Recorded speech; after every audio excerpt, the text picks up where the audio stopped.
Hello, this is Bridget with Divine Essentials. Alright guys, so today was a little weird and I had some synchronicity come up and then I realized that I didn't actually do the rainbow children for some reason. And I thought I did. I really did. I really thought I did and I didn't. But I think it's because the crystal children and the rainbow children to me are very similar. But today I did I taught the Muni key rites to people, and in there we talk about the rainbow body and, activating your luminous energy field and all of that type of stuff. And then tonight I was having a ton of synchronicity surrounding dreams and astral travel. I did one question thing on my Instagram story, so everybody was asking questions and I was using the cards to answer them. And like the synchronicity kept coming through about like astral travels, dream time, rainbow, boop boop boop boop boop. And I was talking to my sister, and I actually said to her, because she has a kid that she helps that's like she's in a class for kids that are in need of a little extra support. The parents have been like, not the best parents, and each one's a different case, but there's one in particular that really likes her and calls her Rainbow, and it's like the only thing he can even say is like mama and rainbow, and he calls her both of those things. And so she was telling me that, and while she was telling me that, I was like talking to her about other stuff, and the rainbow card came out from this deck, and then it came out from this deck like several more times. I'm not sure exactly where it is in here, but I was like, oh, okay, yeah, here it is, blessings. So I was like, yeah, I definitely feel like, that kid's probably a rainbow child, and I know she has a lot of like the Syrian energy. So, and I've said this before, like everything I did today, it has that rainbow energy. So like the rainbow frequency, which you could possess, and I feel like we all come in and out of these things at different times, is like the shamanic. Okay, so like the crystal children are like the crystals. They're the light workers that are of a high frequency. I feel like they're like the gifted ones that like you put in front of a piano and they just know how to play the piano. Put them in front of a beautiful canvas, they're going to make an amazing painting. Like they have those gifts. But then with like the rainbow children, I feel like they're more of like an earthy, magical fairy, multicolored, like bright energy. It's still a high vibration. It's still a high frequency. It's just like there's the polished and the rough. You know what I mean? Like we think of crystals and stones, right? There's the polished stones and then there's the rough rocks. I feel like that is kind of how we could differentiate between them, between the crystal children and the rainbow children. For myself anyways, that's kind of how I see them. But they're going to have all the same, types of energy or traits surrounding them, where it's like they're highly sensitive beings. They're going to be highly in tune with their surroundings. They're shamans. Look at that.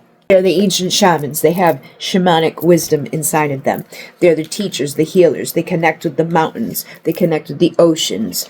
They may have a reverence or a connection with the Syrian energy, because the Syrian energy was coming through very strong for the past couple of days. So a lot of them may resonate strongly with that, because the Syrians are very emotional and very creative. And they are, expressed in like a rainbow way. And they do connect deeply with the ocean and emotion and all of that. So it's like an unfoldment. But they're also going to be like able to intuit things. They're going to be highly intuitive. They're going to be able to get downloads and receive information. I've been having a lot of synchronicity and confirmations with people, like, through ceremony and stuff like that. So these are the ones that'll probably just do a ceremony. Like they don't need someone else to teach them it. They don't need someone else to hold their hand on it. Like they're a living act of ceremony and invocation.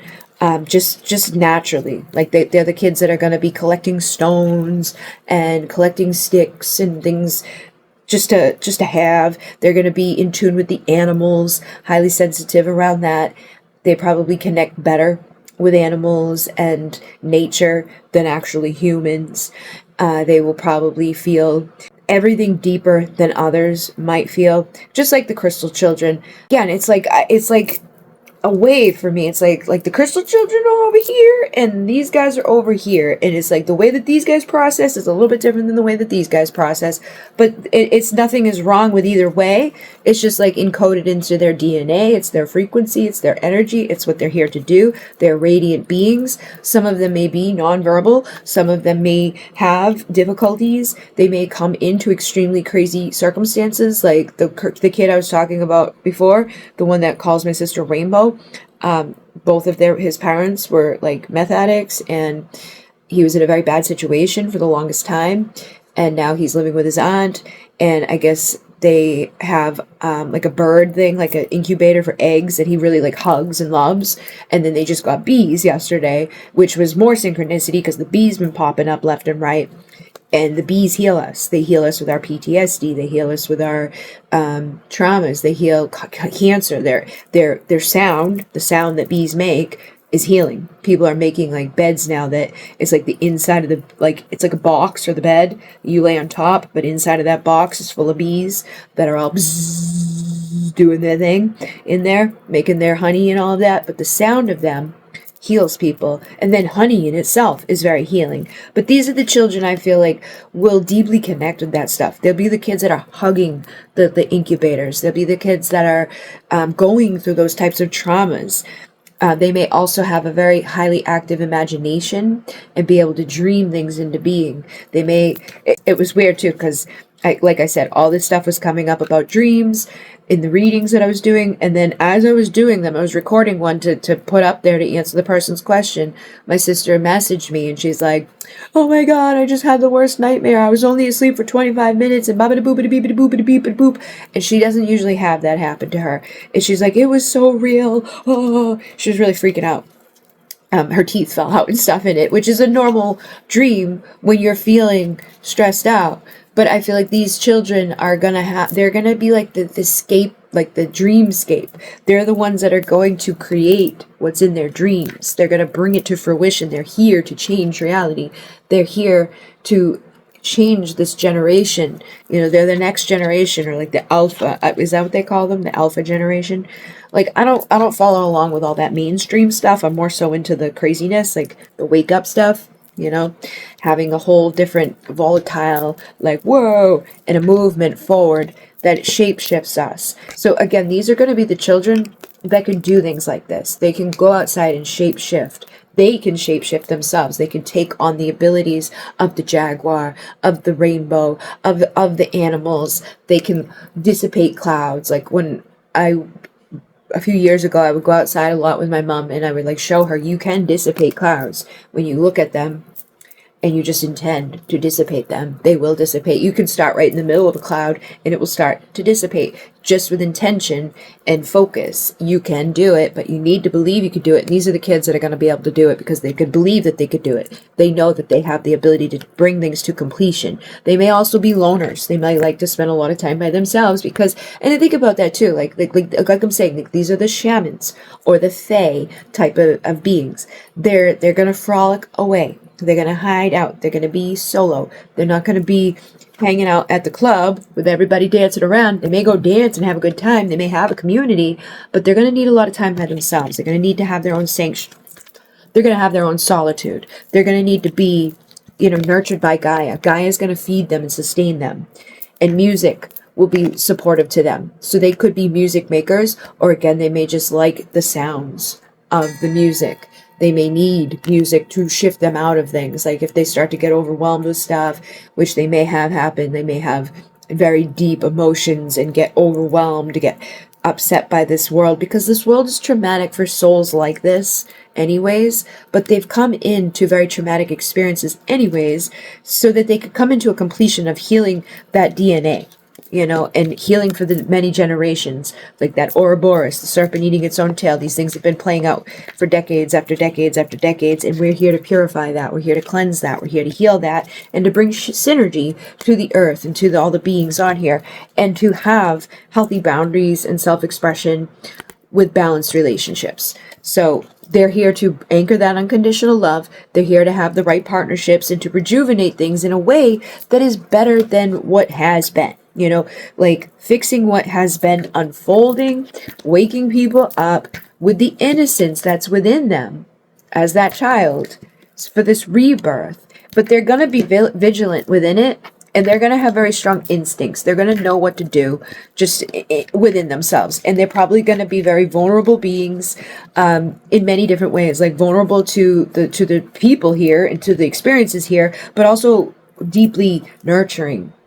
And again, bringing birth and that creative feminine essence within them, even if it's a masculine or a man or a boy or whatever, they're going to be very nurturing, very, very like careful, caring. They're here for a new beginning.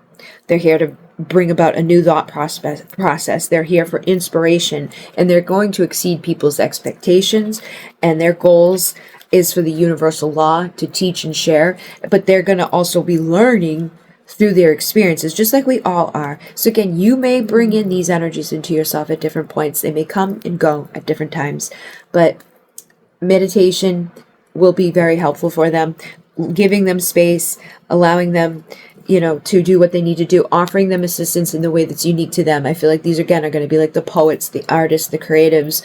They're going to be the ones that are, wanting to get their hands into the dirt, into the earth. They're going to be the ones that, are the shamans, like the modern day shamans who just are bringing a whole new beginning to this world, and they're vigilant within this. They're not gonna back down. They have an inner strength, even though they're deeply sensitive and emotional. Gaia is gonna be their mother and nurture them. So a lot of them may be like those latchkey kids, or kids that come out of a broken family, or kids that have deep wounds with their parents, so that they can go through that, know that, and then offer the healing of that, because as they heal that, it ripples out to others around them. Same thing for you. When you heal something, it's good enough. When you release something, you don't have to take that and be like, okay, now I give this to everybody else, or like, I healed this, so now I have to heal others.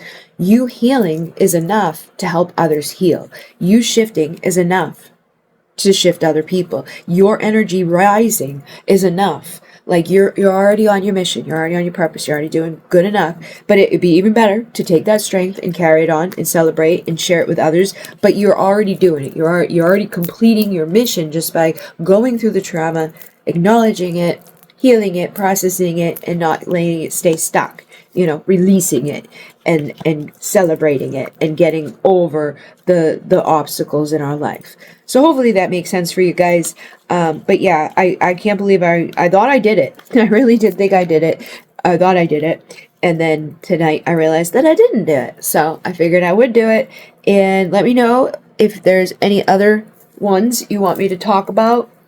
We've talked about a lot of them, but we make new ones about like the Pleiadians, the Arcturians, the Lyrans, the Andromedans, the Sirians, the Vegans, the Avians. Also been being pushed to do like channeling again, like the trance channeling. So if you are interested in that, let me know. Like you can give me your questions and I can do a video where I answer them in trance channeling. I could try doing them live. I guess I could. Because like when I do trance, it's gotten stronger to the point now where it's like, I don't have to take a wicked long time to get into that energy to start channeling them. Because my thing before was like, how am I going to read the questions and channel at the same time? But I think I could. So we could always try it out. But yeah, thank you for being here. Thank you for liking, commenting, subscribing. Have a wonderful night. Namaste.